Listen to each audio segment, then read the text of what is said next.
দাঁড়িয়ে আছি রাজশাহী সাহেব বাজারে। তো আমি খেয়াল করলাম যে একটি ছেলে সাইকেলে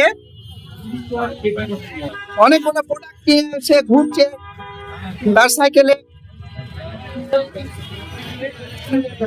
সাইকেলের পিছনে হাওয়াই মিঠাই।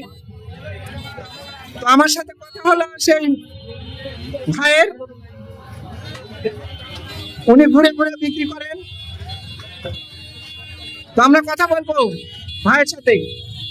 সাইকেল যাবে আসি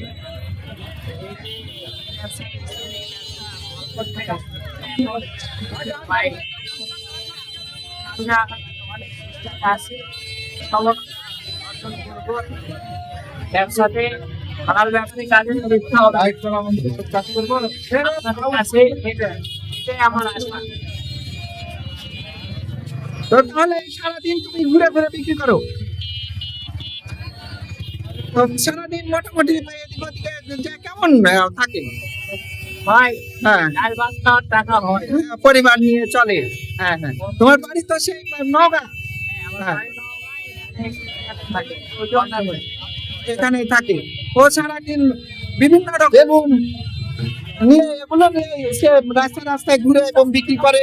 তার এই উৎসাহ এবং আগ্রহ দেখে আমরা অবাক হয়েছি এবং সে একজন উদ্যোক্তা হতে চায়।